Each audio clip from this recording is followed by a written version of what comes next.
In the name of, in the words, I should say, of Elmo of Sesame Street, the word for today is home.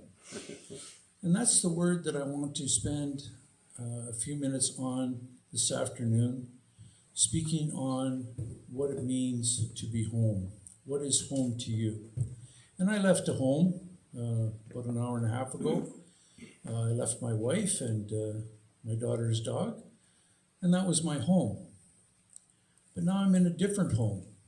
To me, a home that is far more important than the building I left in Porcupine. This is home because I'm in the home of the Lord. I'm with my Father, my Holy Father, not my biological father, but my Holy Father. And He is above and beyond all those things. And so I am home here. What we're going to do today is read about people coming home. And these are people coming from the wilderness, coming to the city of Jerusalem. You know, it doesn't matter where you are. You're living somewhere. You may be living for another day. You may be living for another year, another 10 years, 20 years. You have to call someplace home.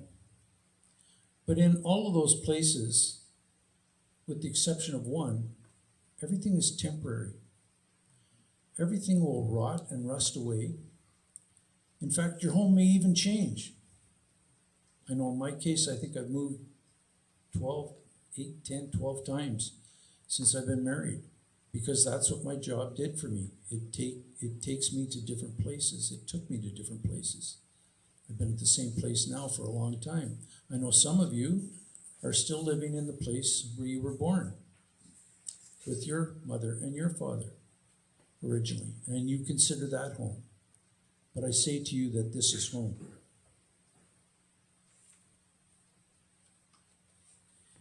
Psalms 120 to 134 are a group of psalms that are called journeys, or songs for the journey.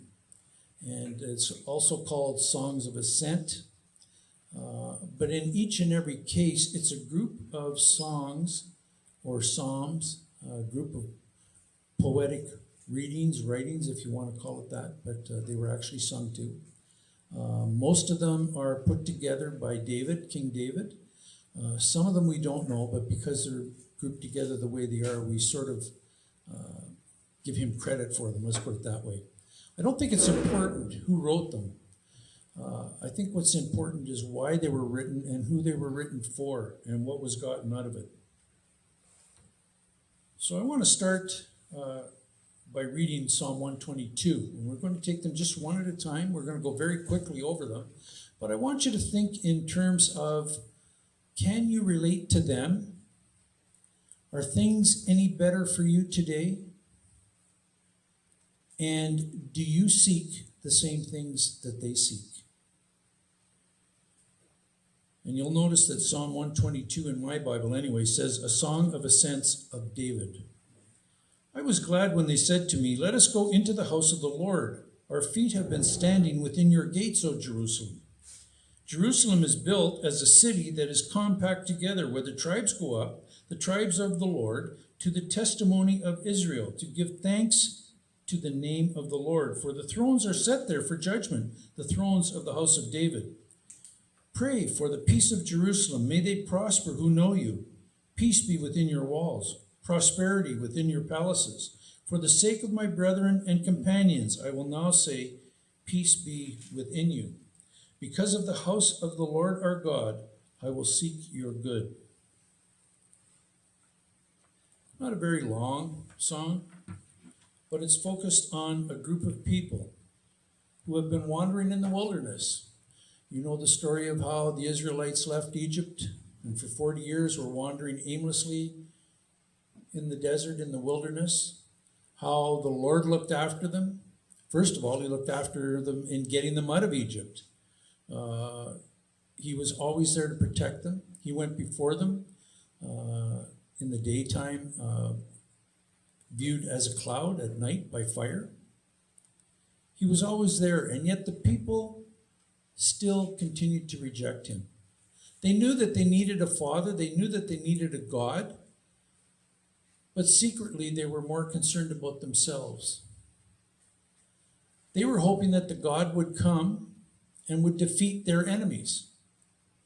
But we know today that that's not the way God works. You know, when you come here into this particular building, in a strange sort of way, you're coming into Jerusalem as well, because you're coming into the presence of the Lord, just like these people were coming into the presence of the Lord some 2,000, 2,500 years ago. That's not to say that the Lord wasn't with them, but they were in an era where they had to do certain things in order to keep in God's good graces, you might say. There were festivals that were held 3 or 4 times a year, and they had to come and they had to give praises to the Lord, and they had to do sacrifices and things like this. And those things were done out in the wilderness as well. But Jerusalem was seen as a center point, a focal point to all of those places. So put yourself in that frame of mind. You've been wandering around. You've been rejecting what your leaders have been telling you. You're being brought into Jerusalem by the leader of your world, your physical world. That's King David. You want to listen to what he has to say. You want to be obedient to him. But you also want to find God. You want to find the Lord. Now, Psalms 122 to 124 reflect this idea of going home. So when they came into Jerusalem, it was considered a holy city, and it represented the capital of the ancient kingdom of Judah and the modern state of Israel, of course. The name means city of peace, and it's often referred to as Zion. Perhaps that's because Mount Zion is very close to it, and it's the fortress that the city was built upon. To the people of God, the city represents a place where King David was able to establish his kingdom on earth. But it was only established because the Lord allowed him to establish it. He besought generations to pray for peace, to focus on Jerusalem, and he wrote his Psalms declaring the beauty and the power of that place. He encouraged people to seek home and to appreciate the importance of Jerusalem in their lives. But I think it was more than Jerusalem that he was encouraging them to remember, and that was that the Lord dwelt in Jerusalem as far as they were concerned. Now, we're a little bit luckier today in that we understand that the Lord, in actual fact, dwells within us because of the Holy Spirit, because we have given up our life to the Lord. And so no matter where we go, we are at home.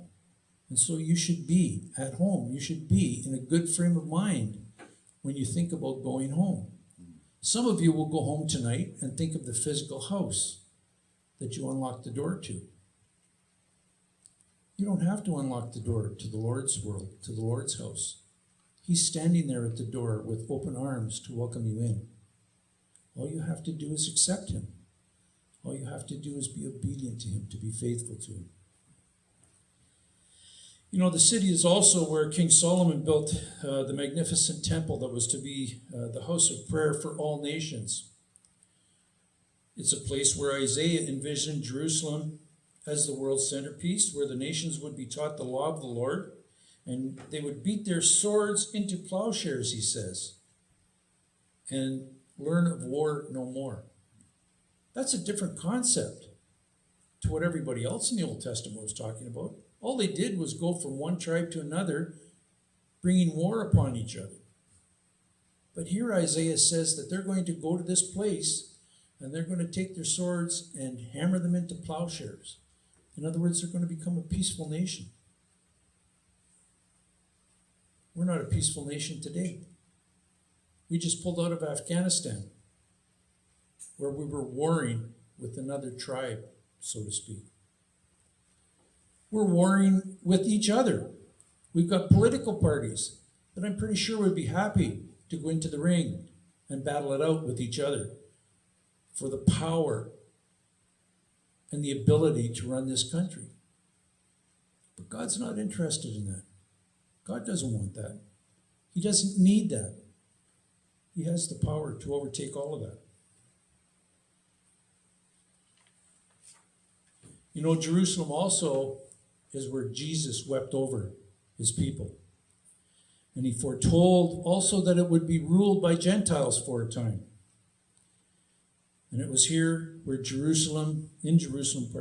Jesus preached and eventually died and was resurrected.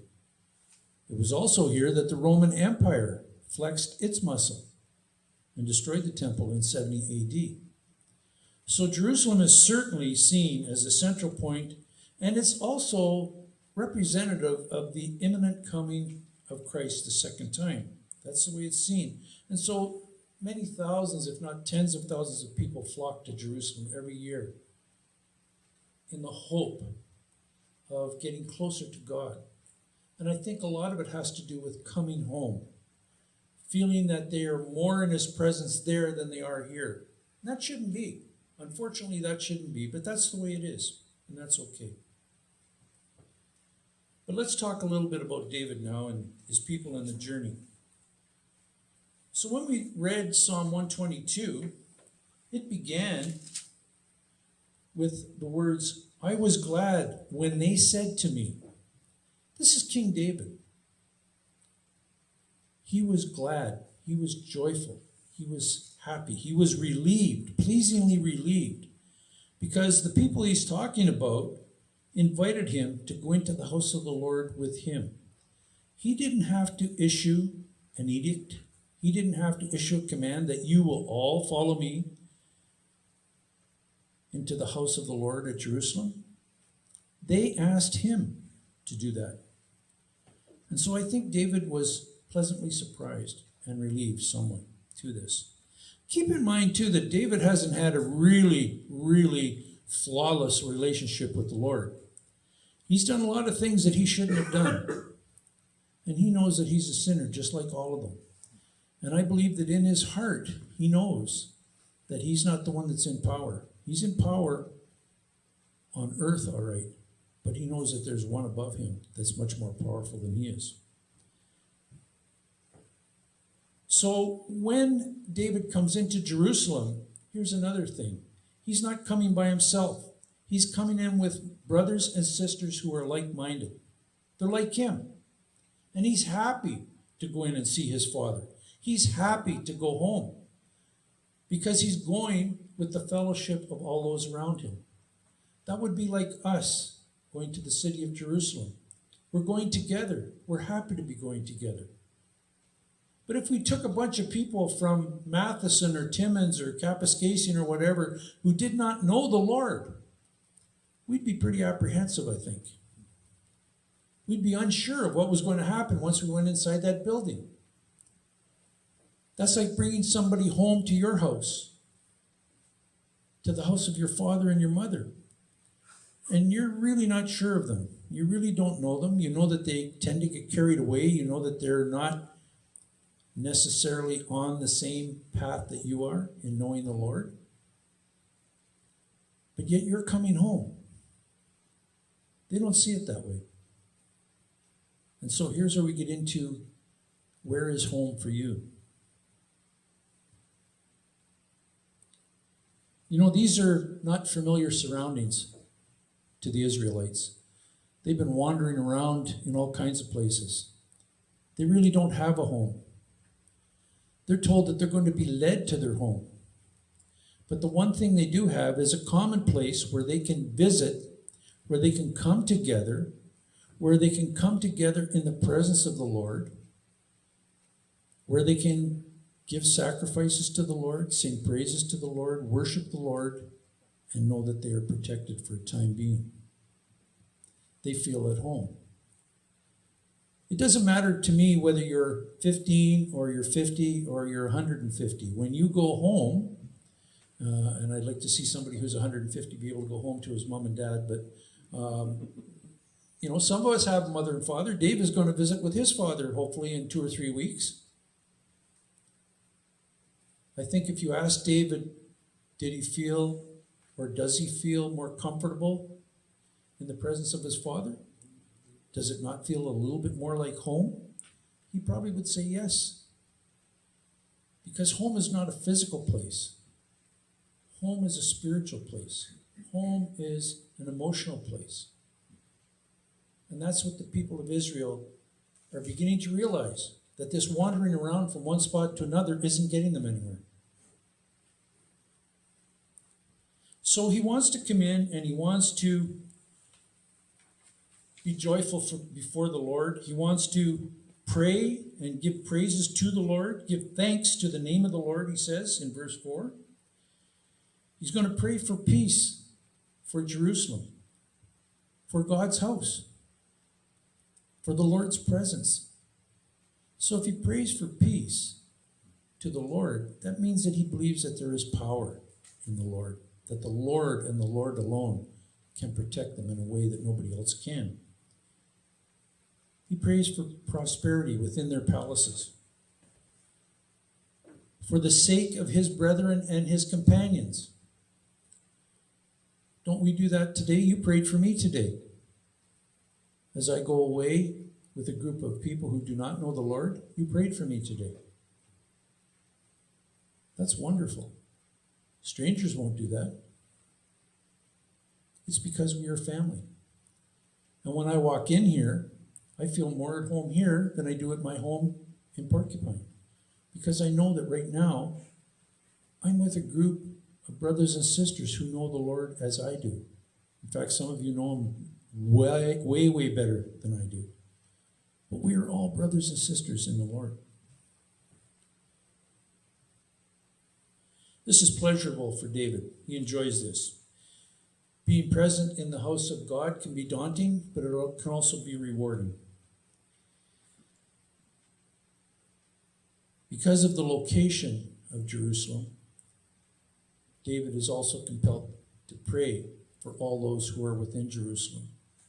And you'll notice that he talks about Jerusalem as being built as a city that is compact together, a tight-knit city. Perhaps even you could say a small city or a very focused area of the country. And doesn't that remind you of the path that you have to take to come to the Lord? You can't just take any road to God. It's a narrow path, we're told. And there's only one path to the Lord. And you can't deviate off to the left or off to the right. You have to come directly to him and confess your sin and ask his forgiveness and ask for him to be your father and to accept you as his child. So it's a narrow path in the same way that it's a compact city. Not everybody's going to get it. Not everybody's going to understand it.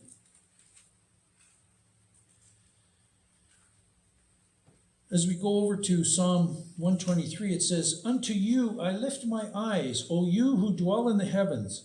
Behold, as the eyes of the servants look to the hand of their masters, as the eyes of the maid to the hand of their mistress, so our eyes look to the Lord our God until he has mercy on us.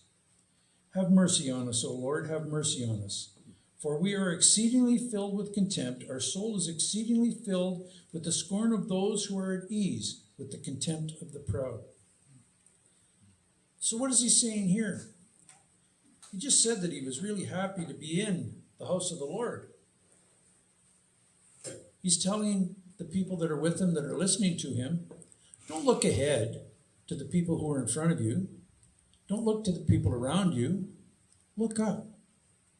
You who dwell in the heavens. I lift up my eyes, he said, to you who dwell in the heavens. In the same way that servants look to their masters, maids to their mistress. So our eyes look to the Lord our God until he has mercy on us. This gets back to what I said before, that David realizes that he's no better than anybody else in his kingdom, that he's made a lot of mistakes, that the Lord knows it, that he has no way to hide, that it's all before him. And so he says, have mercy on us, O Lord. Not just on the people that are out there, but on us, including me, including David. He says that 3 times, until he has mercy on us. Have mercy on us, O Lord. Have mercy on us. There's a desperation here. And why does he want God to have mercy on them? Because he acknowledges in the next verse or two that they are all sinners. That they still, even now, knowing that the Lord is before them, are exceedingly filled with contempt. That's sort of a form of pride, a form of ego, a form of self-worth in a lot of ways. They're not looking out for others, they're looking out for self. And David knows that's not right. And David knows also that that's why the Israelites have had this difficulty for hundreds and hundreds of years, is because they've been looking out for self. And nobody can look out for self better than the Lord. But they rarely turn to him. They turn to him after they've done everything they can possibly do to dig themselves into a hole. Then they turn to the Lord, their God, and ask him for mercy. How would you feel if you were the Lord and you heard David say these things to you? But you know something? When you're at home, are you not able to say those things to your father, to your family? Are you not able to say that this is wrong, or I've done this and please forgive me? What happened with the prodigal son when he left home and he came back? He didn't even have to say anything. His father was running out to get him before he had a chance to say, I'm sorry, Dad. Boy, did I make a mistake, Dad. I'm the lowest of the low, Dad. Can you help me, Dad? He didn't get any of that out. His father was already running to see him. And God is the same thing for us. But I'm not sure that David sees it that way quite yet.